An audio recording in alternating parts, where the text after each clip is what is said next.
está aqui na casa. Parabenizo pelo público, pelo espaço, pelo visual, e que tenhamos uma noite de luz e de paz. Mas a doutrina espírita, ela vem nos esclarecer acerca dos momentos difíceis que vivemos em nossas vidas. E é muito importante quando nós temos a oportunidade de termos em nós uma casa de amor e carinho que tanto nos acolhe. Porque, na realidade, a felicidade ela é relativa aqui na Terra e não nos pertence. A verdadeira mesmo é quando voltarmos ao mundo espiritual. E a doutrina espírita ela vem nos dar esse acalento, esse aconchego, esse esclarecimento para todos nós. E, diante dos objetivos que nós temos de irmos na busca de nosso progresso, tem uma passagem de um livro Caminho, Verdade e Vida, de Emmanuel, onde ele relata do capítulo 1 do Evangelho segundo João, versículo 38. É interessante que ele dá uma conotação assim mais forte com realização ao nosso contexto religioso. E nesse capítulo, bem no início, já no 1, versículo 38, João conta que certo dia Jesus vinha caminhando e à sua frente vinha João Batista com 2 discípulos. Quando João Batista, muito emocionado, observa a presença de Jesus ali perto dele, João Batista olha e com muita emoção ele diz: eis o Cordeiro de Deus. Então os 2 discípulos, emocionados por ter Jesus ali, deixam tudo e imediatamente eles seguem para perto de Jesus. E quando os discípulos chegam, Jesus olha para eles e diz assim: o que buscais? O que queres? E Emmanuel, ele faz um link em Caminho, Verdade e Vida, que é como se quando nós chegássemos nos nossos templos religiosos, seja qual for, mas em especial a doutrina espírita, nós tivéssemos Jesus na porta da instituição, nos perguntando: o que buscais? O que nós queremos de nossas vidas? E Jesus vem a nos dar esse presente, essa oportunidade de poder responder: o que buscais? O que nos faz estar aqui? Por que estamos aqui? O que nos faz deixar nossa casa e ficarmos praticamente 1 hora refletindo diante das palavras de Jesus? Então, a literatura espírita ela vem nos dar essa oportunidade de reflexão. E hoje, em especial, nós vamos trabalhar com Paulo Estevo. Colocamos aí 3 versões. Essa inicial, certo? Esta outra e aqui o Paulo Estevo de 2012, nos 70 anos do livro. E o objetivo de minha fala de hoje é que eu possa, depois de um resumo do livro, lógico que eu não vou conseguir fazer tudo, porque são 488 páginas, mas muito aconchegante, de muita emoção, de muita lição, de muito aprendizado, e que eu possa, depois, onde alguém me encontrar em algum local, poder me dizer assim: Lady Jane, eu estou lendo Paulo Estevo. Esse é o nosso objetivo de hoje. Então, só para eu sentir mais ou menos o público, levanta a mãozinha, quem já leu esse livro? Certo, pronto. Então, ele vem, agora eu convido vocês a fazermos um mergulho da história do apóstolo dos gentios, Paulo de Tarso. Então, o livro, ele traz os episódios históricos do cristianismo primitivo. Observe que ele vem com os momentos iniciais dos seguidores do Cristo. Esse livro ele é do ano 34, exatamente 1 ano após a crucificação, após aquele momento onde colocamos o Cristo.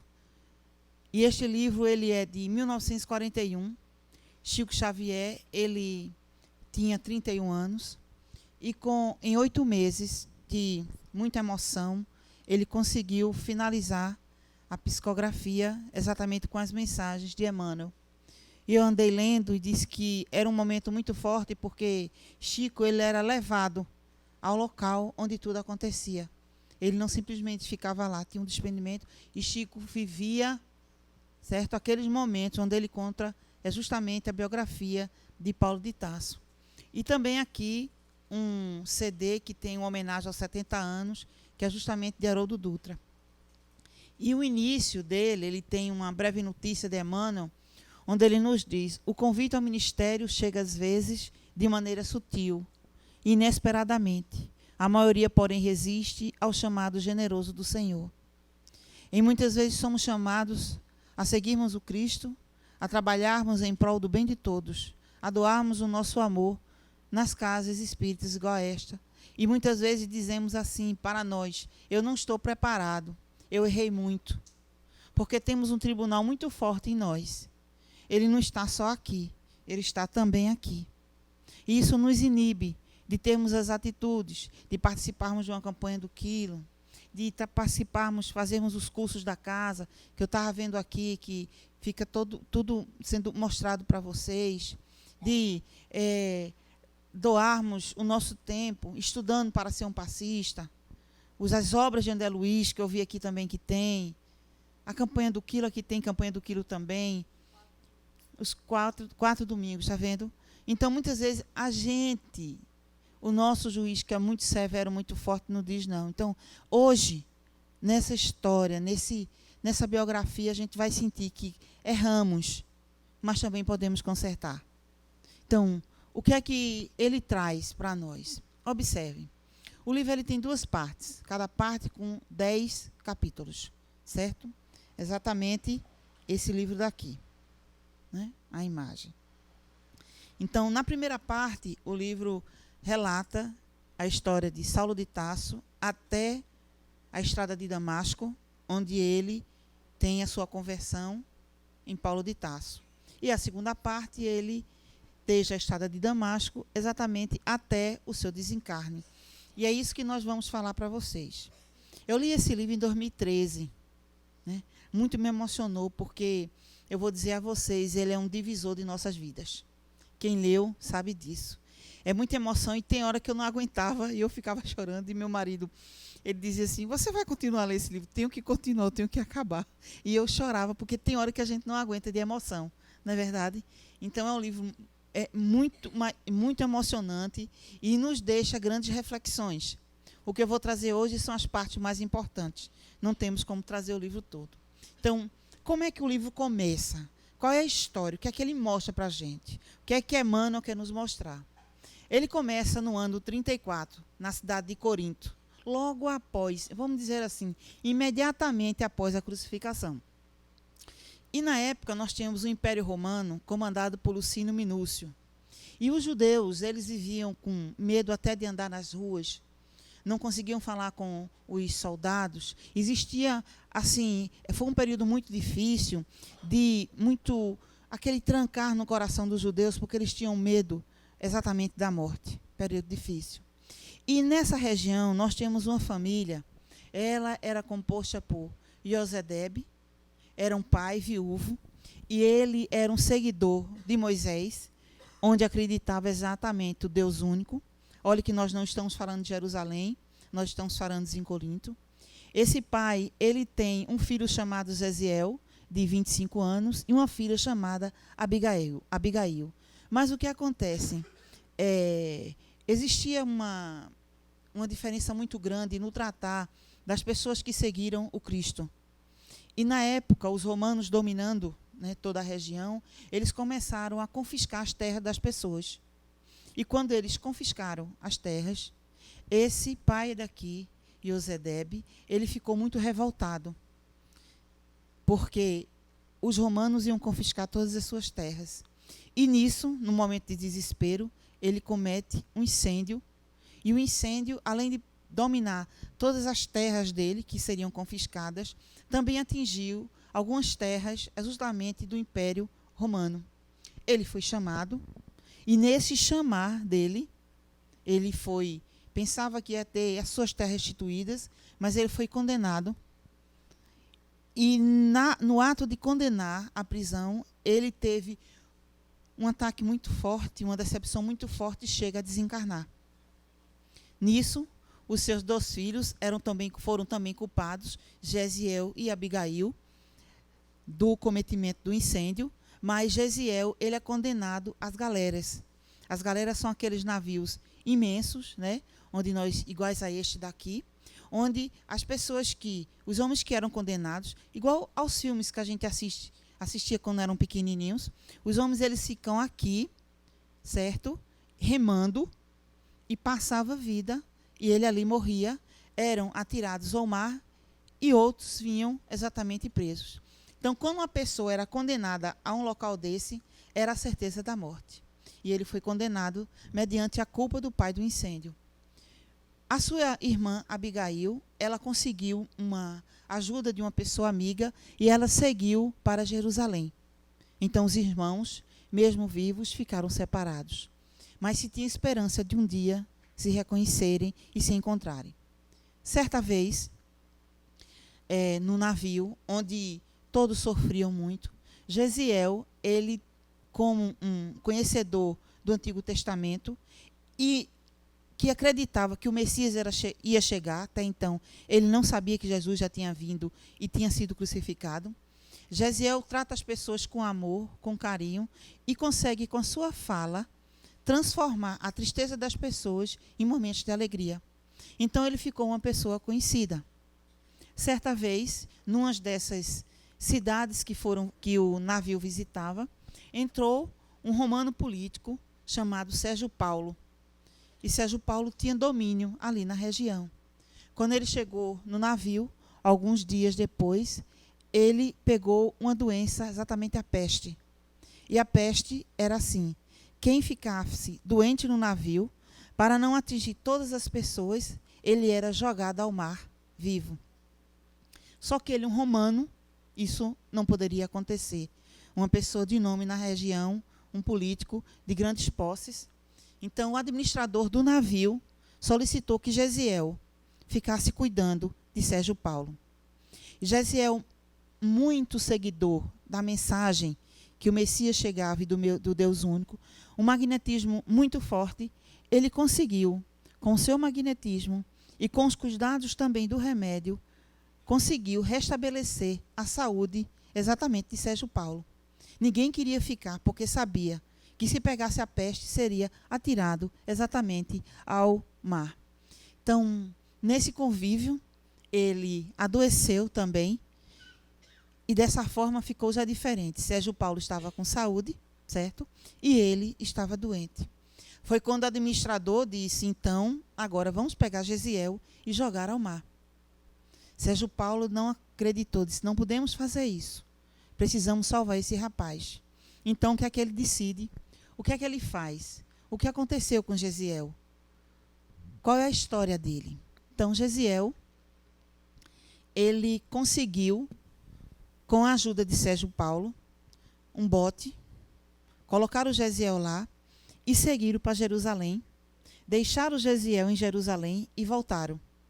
Sérgio Paulo, muito grato, deixou com ele uma certa quantia para que ele conseguisse ter uma nova vida.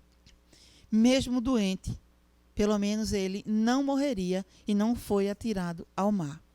Então, quando ele chega exatamente em Jerusalém, ele não aguenta, muito cansado, debilitado, e cai. Quando ele cai na beira da praia, uma pessoa chega e ele pede ajuda. E a pessoa diz: olha, eu não posso ajudar, mas existem os homens do caminho, que eram exatamente os cristãos. Até então não se tinha esse nome. Aqueles que seguiam e acreditavam no Cristo, que estavam em Jerusalém, eram tidos como homens do caminho. Por quê? Eram homens que andavam com Cristo. Então colocaram o nome dele, os homens do caminho. E o que aconteceu? Gesiel foi amparado por Pedro e ele não sabia da crucificação do Cristo. Ele sabia que pelas escrituras antigas teríamos o Messias em nós. É quando Pedro conta a ele, e ele, muito emocionado, recebe de Pedro os escritos, os escaninhos de Mateus, o primeiro evangelho. E com isso ele lê toda a história e toda a biografia do Mestre Jesus. Então, existe um amor e um amparo muito grande de Pedro, certo, com relação a Gesiel.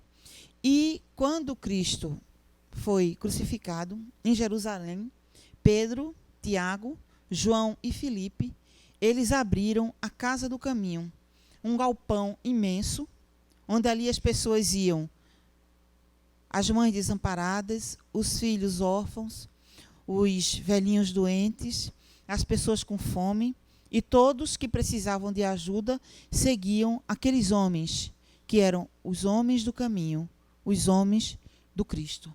E com isso, Pedro conversa muito com Gesiel, fala de Jesus, que Jesus foi crucificado, e Gesiel começa, com o que estudou, a divulgar a boa nova, a divulgar a mensagem do Cristo. E ele começou, por ter uma oratória muito forte, uma eloquência e um magnetismo muito bonito, ele começou a conquistar as pessoas. Então, aqueles que sofriam, angustiados, deprimidos, eles tinham exatamente o amparo da palavra de Gesiel. Só que como Gesiel começou a ser muito conhecido, Pedro ficou preocupado.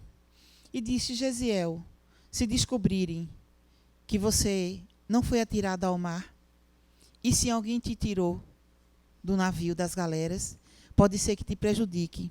Vamos agora mudar o teu nome. O teu nome será exatamente Estevão. E a partir daí, ele começou a ser chamado de Estevão, que era justamente Gesiel.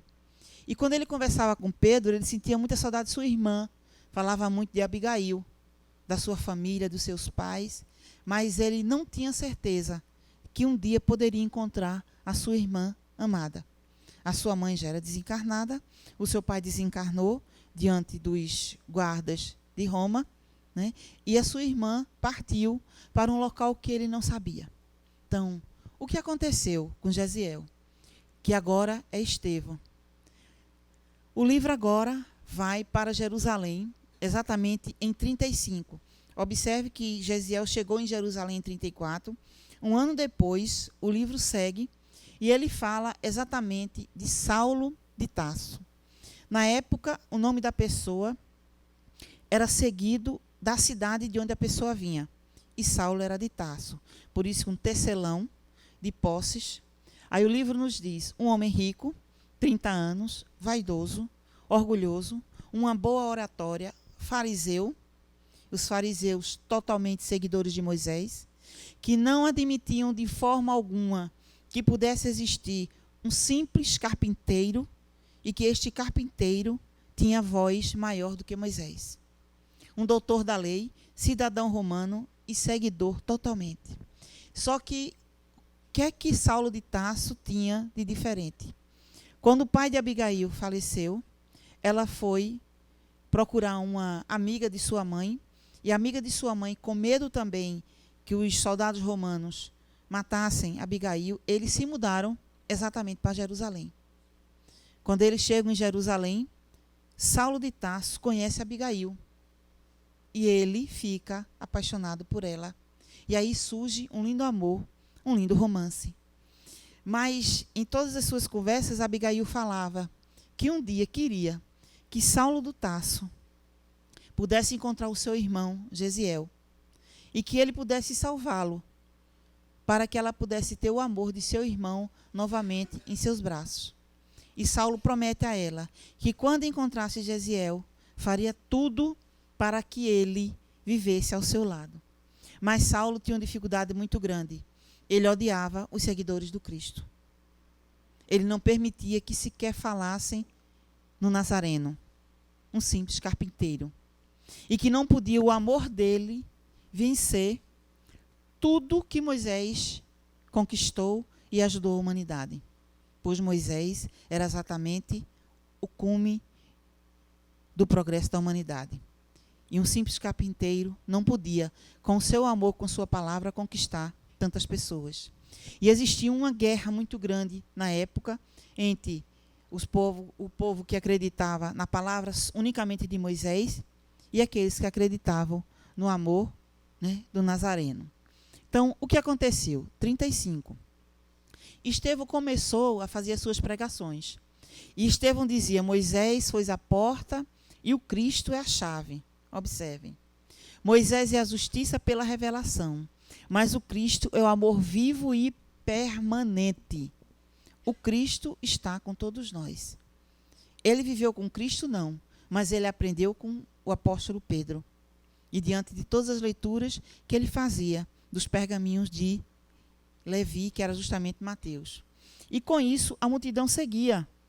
E olhava e conquistava. E cada vez mais ele ia ajudando as pessoas. As pessoas chegavam doentes, conversavam com Estevão e saíam curadas. As pessoas estavam deprimidas, conversavam com Estevão e saíam alegres. Então ele começou a crescer o seu nome. Então ele vem, logo depois do Cristo, a ser um referencial de amor para as pessoas. Mas o que aconteceu? Então, Saulo escuta as pregações de Estevão e Saulo fica contra Estevão. E na época, os judeus, eles tinham a população, vamos dizer assim, normal, aqueles que eram tidos como escravos. Existia o sinédrio, que era um grupo de pessoas que julgavam o que acontecia com a população para depois levar a decisão final do comando dos romanos. E Paulo de Tarso, ele fazia parte do sinédrio. Então ele se reuniu e começou a dizer: Estevão está crescendo, precisamos fazer algo. Precisamos tirar esta palavra tão grande de Jesus e precisamos enaltecer mais ainda o verdadeiro Moisés, aquele que nos salvou. Então ele reúne todo aquele grupo e começa a ter aquele desconforto exatamente no ano 35 depois de Cristo. E as perseguições de Saulo, eles começaram a crescer. E Saulo dizia: sempre o Cristo, sempre o impostor. Esse impostor que tenta dominar as pessoas, mas que está presente, está crescendo. Então ele queria lutar, observem, ele queria fazer com que o nome de Jesus fosse esquecido. E o que aconteceu? Saulo ordena o apedrejamento de Estevão. O que é que isso acontece? Quando o sinédrio condena o apedrejamento, as pessoas ficam à nossa frente, começam a lançar as pedras do jeito que está aí na imagem, nas pernas das pessoas, para ela não andar e ficar presa. Depois atingir os braços para ele não se proteger. Depois a sua face. E ali o pessoal na maior da alegria. E por último, eles atiravam, no último momento, uma pedra na cabeça, aí a pessoa desencarnava, falecia. Então, esse momento aconteceu, reuniu todo mundo de Jerusalém e Saulo convidou exatamente Abigail, a sua amada, e queria que essa amada visse ele em prol, na busca do crescimento de Moisés, destruindo um cristão. E foi uma, vamos dizer assim, balbúrdia muito grande, porque foi o primeiro fato depois da crucificação. Olhe que nós estamos no ano 35. Então, quando Abigail não queria ir, mas quando ela chegou naquela praça onde estava o apedrejamento, quando ela de longe olha, aí ela detecta que é justamente o seu irmão Gesiel. Ela corre aos braços de Saulo de Tarso e pede a ele que, por favor, alguém fez errado. Ela diz isso para ele. Alguém condenou meu irmão ao apedrejamento. E foi exatamente ele que tinha condenado. Ele disse: quem é esse? Ele disse: Saulo é o meu irmão Gesiel. Ele, atordoado, nervoso, corre, chama os soldados e tira do meio da multidão Estevão. E vai exatamente para uma salinha reservada. Lança Estevão em cima de uma mesa e Abigail chorando aos prantos, ele sem entender como isso podia acontecer. Aí é quando Abigail conversa com seu irmão, já nos últimos momentos de sua morte: meu irmão, como é bom te encontrar. O que é que eu vou fazer agora da minha vida? Aí ele pergunta: você tem alguém com você? Já no desfalecimento, ela tem sim, este é o meu noivo. Aí ela mostra Saulo de Tarso, o noivo, que foi exatamente a pessoa que mandou condenar a morte do seu irmão. E Estevão, com todo o seu amor, com todo o seu carinho, com toda a sua paciência, ele olha para Abigail e olha para Saulo de Tarso e diz: com certeza é um bom homem. É fiel a Moisés. Quando conhecer Jesus, também será fiel a Jesus. E nisso, ele desencarna nos braços de Abigail. Quando o tempo passa, Abigail sabe de toda a história, conversa com Saulo de Tarso, ele resolve destruir o seu relacionamento. Tudo isso, Emmanuel nos conta no livro. Ele resolve romper o seu noivado e ela segue a sua vida e ele a dele. Mas quando dá mais ou menos um mês, Saulo, arrependido porque ele gostava muito de Abigail, ele resolve procurá-la. E quando ele procura, ele está doente. Mas com uma doença diferente. Ela está mais calma e resignada, mais doente do seu corpo. E Abigail, ela conheceu o cristianismo. E quando Saulo chega para conversar com ela, ela diz: um dia conhecerás Jesus e ele vai te salvar. Saulo, revoltado, segue e volta novamente à sua residência. Abigail, na sua dor, da sua doença física, ela conheceu exatamente Ananias. Ananias, ele era um sapateiro de Emaús, uma cidade logo acima de Jerusalém, que na época da crucificação, que é justamente na Páscoa, que é justamente a comemoração da libertação, né, do povo hebreu, ele chegou em Emaús e ficou assustado com aquele momento de crucificação. Quando ele segue, por curiosidade, ele vai seguindo o cortejo de Jesus, até onde Jesus é colocado na cruz. E Ananias fica assustado com aquilo tudo, sem acreditar que está acontecendo. É quando Jesus é colocado na cruz e ele levanta o seu olhar. Quando ele consegue olhar na cruz, o olhar de Ananias encontra com o olhar de Jesus. E Ananias, a partir daí, é absorvido pelo magnetismo, pelo amor e pelo carinho de Jesus. Ananias abandona tudo e vai trabalhar exatamente com Pedro na casa do caminho. É quando ele conhece Abigail, mas ela mesmo assim doente. E Saulo de Tarso volta novamente e diz: eu não acredito que você agora é uma cristã. Ela diz: sou. Acredito no Messias. Acredito na Boa Nova.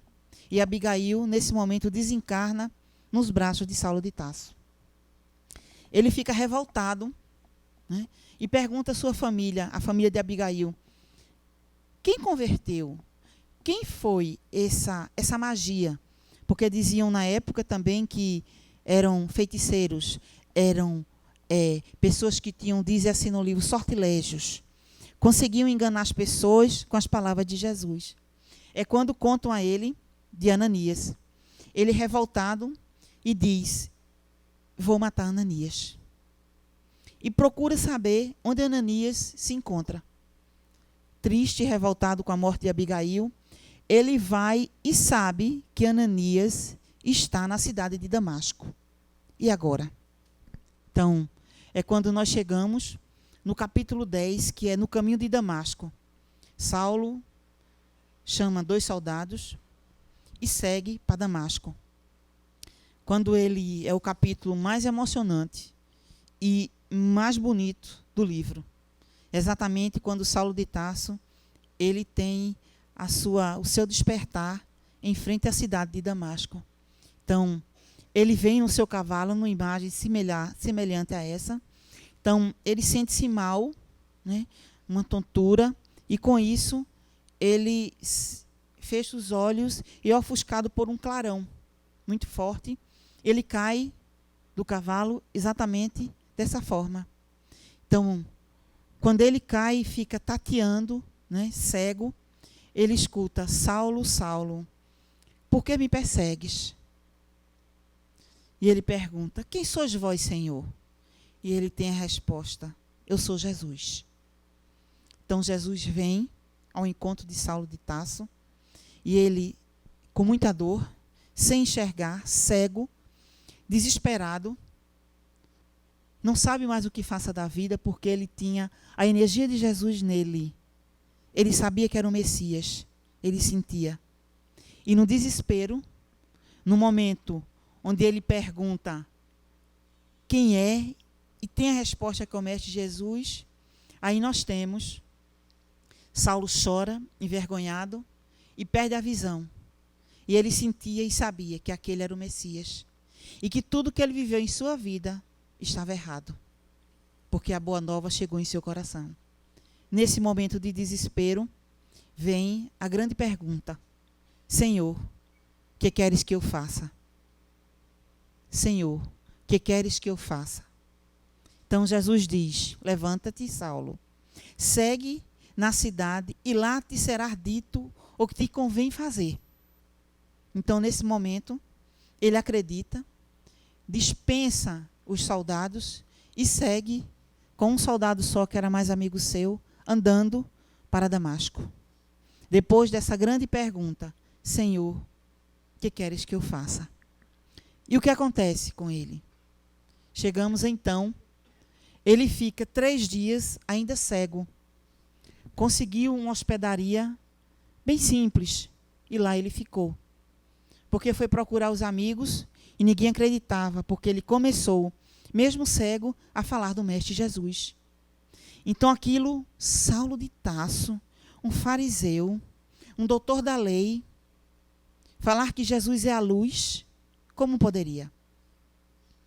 Então ele fica escondido, fraco, sem enxergar nada. É quando o dono da hospedaria chama: Saulo, tem uma pessoa que quer falar com você.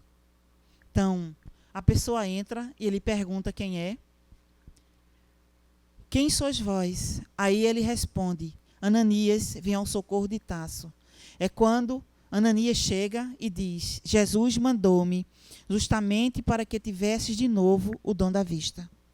Então, aquele perseguidor, quem ele foi matar, tirar a vida de Ananias, Jesus deu, através de um sonho, mostrou a Ananias que viesse exatamente salvar Saulo de Tarso. Ananias impõe as suas mãos, né, em Saulo, e é como se saísse dos seus olhos 2 escamas, e Saulo recompõe a sua visão. Porque agora ele tinha fé e confiava que o Messias tinha chegado e que o Messias estava presente em suas vidas. Então, aquele quem ele iria matar foi aquele em quem ele ajudou. Aquele que o ajudou e aquele que devolveu a sua visão. Então, na realidade, Saulo de Tarso fica amigo de Ananias, observe. E com isso chegamos na segunda parte. O que aconteceu? O que foi que Saulo de Tarso fez agora? Que ele acreditava no Mestre Jesus. Como seria? Então, na segunda parte, ele vai à sinagoga de Damasco e ele é tido como traidor, fora traidor de Moisés. Ele começa a pregar a mensagem do Cristo, mas ele não era acreditado. Ninguém acreditava que um homem daquele, que toda a sua infância acreditou em Moisés e era contra os homens do caminho, estava agora a falar do Messias. O que é que Saulo faz? Saulo agora era o convertido de Damasco. E na época começaram a dizer que ele estava com problemas mentais, que ninguém acreditava que aquele homem de 30 anos, orgulhoso, vaidoso, fariseu, que eu fiz a descrição aqui, que está no livro, agora seguia o Mestre Jesus. Mas veja o que aconteceu. Saulo procurou Gamaliel, um amigo dele, também do Sinédrio. É quando Gamaliel entrega a ele os pergaminhos de Mateus, onde tem toda a história do Mestre Jesus, e diz: exterminar o homem velho a golpes de sacrifício e disciplina. Exterminar o homem velho que vivia dentro dele. E o que é que ele faz? Saulo de Tarso, ele passa 3 anos no deserto como tecelão. Foi viver no deserto, que o pai ele tinha o ofício de fazer tapetes tecelão. Depois ele foi à Casa do Caminho, que é uma parte muito bonita. Quando ele chega, ninguém acredita que ele bate na casa do caminho, depois de ter feito tudo aquilo com Estevão e lutado, inclusive contra Pedro. Aí ele, quando chega na casa do caminho, diz: diga a Pedro que Saulo de Tarso quer falar com ele. E todo mundo assustado. Pronto, Pedro, ele vai te prender. Nada. Ele queria falar de Jesus. Pedro recebe e conversa com Saulo de Tarso. Depois ele passa 3 anos como tecelão em Tarso. Só que ele estava tentando vencer as suas dificuldades para seguir adiante e divulgar a boa nova. Observe, nós temos 3 anos, mais 3, 6 anos de reflexão do que fazer. Tudo aqui no livro. E o que acontece? Certo dia, Saulo, desesperado, sem saber mais o que fazer, que precisava divulgar a mensagem de Jesus, ele tem um sonho na sua oração e ele encontra exatamente Estevão e Abigail. Abigail, a sua amada, Estevão, o seu irmão, que era justamente Gesiel. E ele diz: o que fazer agora? Estevão diz: não te detenhas no passado. Quem haverá no mundo isento de erros? Só Jesus foi puro. Todos nós erramos. Segue o teu caminho e divulga a boa nova. Aí ele volta para Abigail, tudo isso num sonho, quer dizer, numa visita espiritual, e ela diz: ama, trabalha, espera e perdoa. Então ele dá uma nova vida. Ele se transforma. E com essas 2 orientações desses 2 espíritos, ele deixa de estar ali triste, chorando, e resolve fazer o quê? A difusão da boa nova do Cristo. Ele procura Pedro e diz: Pedro, precisamos escrever sobre Jesus. Senão daqui a 50 anos, Jesus será esquecido. Se não falarmos de Jesus e termos escrito algo que fique para sempre, Jesus será simplesmente um carpinteiro e passou. E o que é que ele faz? Com todo o conhecimento que ele tem das escrituras antigas, de tudo que Moisés deixou para ele e das mensagens da boa nova do Mestre Jesus. Ele dá uma nova vida. Então ele torna-se os apóstolos dos gentios. Quer dizer isso. Na época do Cristo, nós tínhamos o monoteísmo e o politeísmo. Aqueles que acreditavam no Deus único e que seguiam Jesus. E aqueles que acreditavam em vários deuses, que eram justamente os gentios ou os pagãos.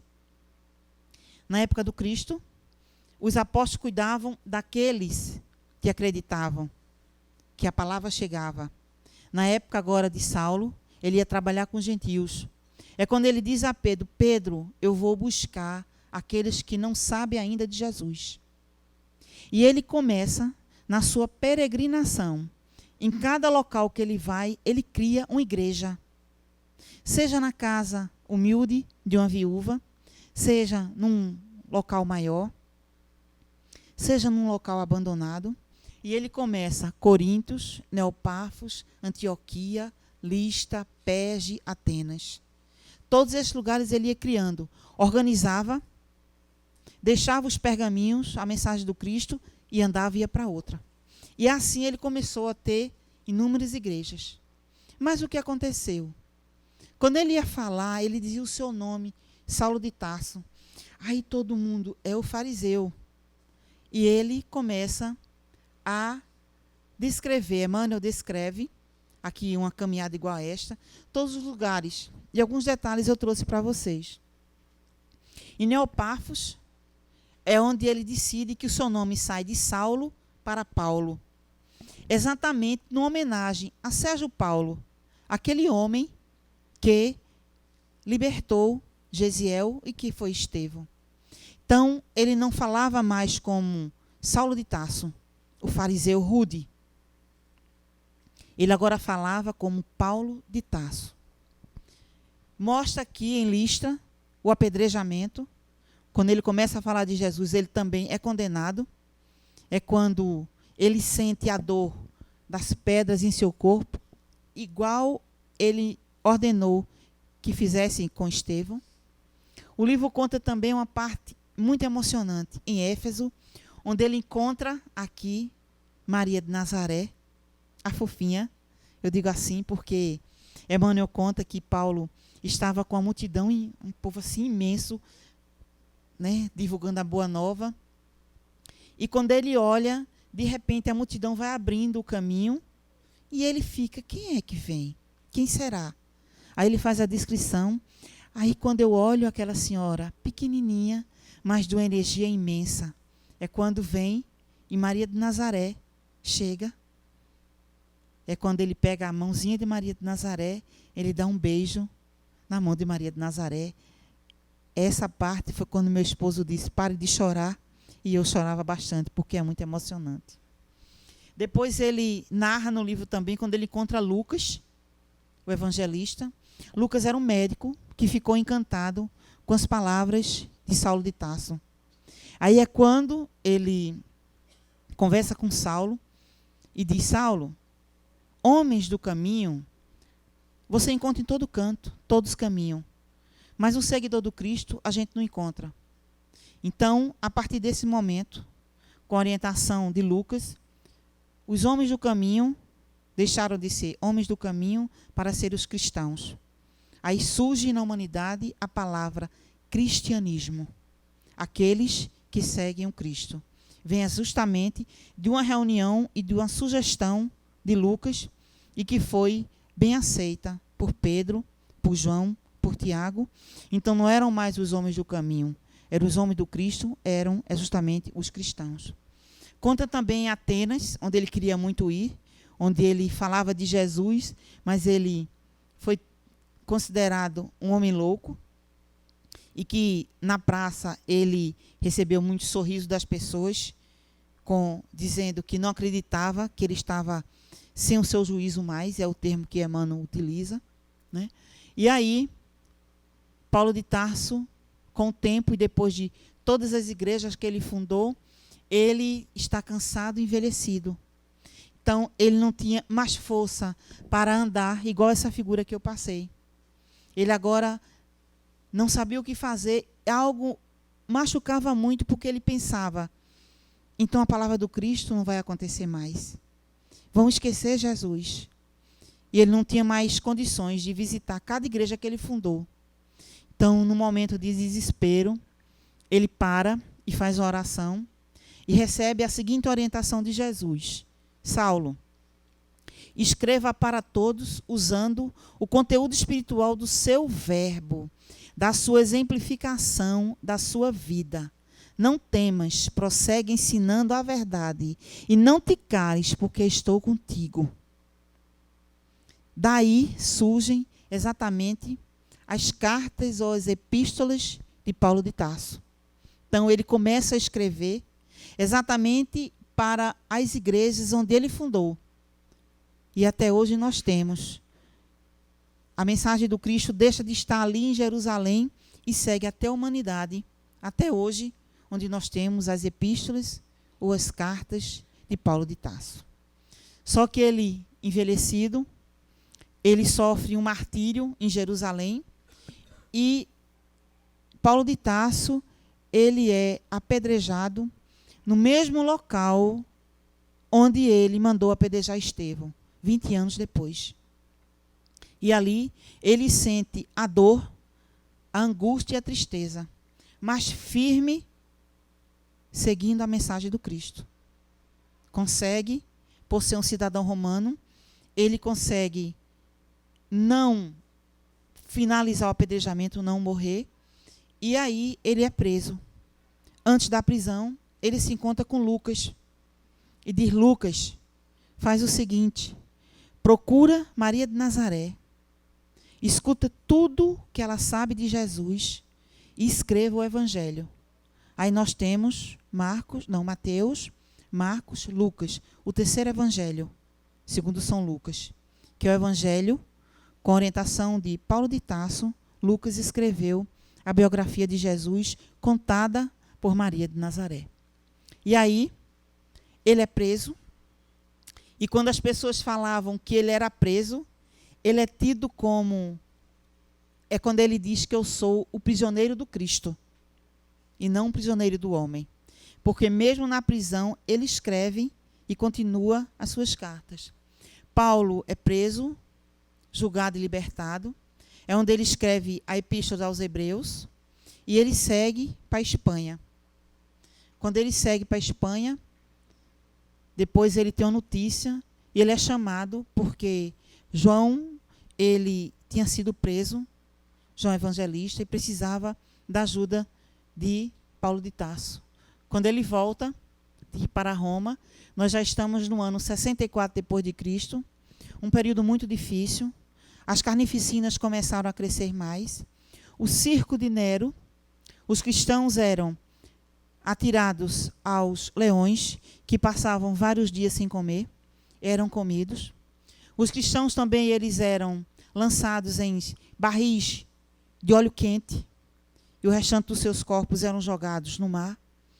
E, com isso, o incêndio de Roma, quando a gente recebe as nossas orientações lá na escolinha daquele incêndio de Roma, foi de uma forma que os cristãos foram tidos como os culpados. É quando os cristãos, com muito medo, eles começam a se encontrar nas catacumbas.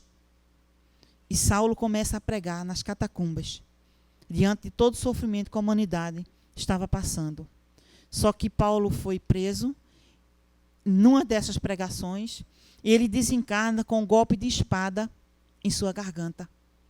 E nesse momento, é também um momento muito bonito, seu falecimento, seu desencarne, e é justamente onde ele encontra com Ananias e Gamaliel. E logo depois ele vem com o encontro com o Mestre Jesus, com Estevão e Abigail. E é nesse momento de luz, de iluminação, que a gente tem que Jesus fala para Paulo de Tarso e diz, ele fica muito emocionado quando vê Jesus. Emmanuel narra isso de uma simplicidade, mas também de uma beleza que muito nos emociona. Quando ele vê Jesus, ele quer ajoelhar e Jesus diz, não, venha Saulo, porque o nosso Pai quer que os mártires e os algozes, eles vivam juntos em prol da humanidade. Aí nós chegamos na página 488, o final do livro. Então, é uma mensagem muito bonita. A gente não tem como passar todo o livro. Muito que está aqui, a gente não consegue em uma hora falar para todos vocês. Mas a mensagem fica que Saulo e Paulo eram as mesmas pessoas. A energia de um era a mesma do outro. Entretanto, o caminho e a canalização das energias eram outras, antes e depois de Damasco. E eu finalizo mostrando a vocês essas duas imagens. Aqui é o apedrejamento de Estevão. Esse homem daqui é Saulo de Tarso. Aqui, quando ele encontra-se na entrada de Damasco, né, da estrada, e observe que este homem daqui é o mesmo. E qual é o diferencial? É a presença do Mestre Jesus. E é justamente quando ele pergunta, Senhor, o que queres que eu faça? Então, esse livro vem como um impulso para todos nós, para que tenhamos a coragem de fazer em nossa vida essa pergunta. Senhor, o que queres que eu faça? O que é que nós precisamos mudar em nós? Se erramos, foi dito no livro, todos erram. Só Jesus era o perfeito. Se cometemos os nossos enganos, e aí? Sempre na condenação? Não. Vamos levantar a nossa cabeça e lutar como ele lutou. Vamos reagir e dizer assim, hoje eu sou essa pessoa, muito diferente do meu passado. Então vamos buscar em nossas vidas essa pergunta, Senhor, todos os dias quando acordarmos, Senhor, o que queres que eu faça? O que é que o Cristo quer de nós? O que é que nós podemos oferecer a Ele? E assim, termos um exemplo de uma nova vida, de um novo mundo. O nosso tempo é chegado. Eu espero, de coração, ter cativado alguém para a leitura deste livro daqui, Paulo Estevão. E se alguém um dia me encontrar, seja onde for, ou quando eu voltar a casa, pode me procurar e dizer, Leide Jane, estou lendo Paulo Estevão. E se isso fizer, saiba que estão fazendo uma pessoa feliz, que sou eu. Encerro deixando a todos vocês o que de melhor eu tenho em mim, que é o meu carinho e o meu afeto. Que Jesus nos guie, nos ilumine, hoje e sempre. Obrigada.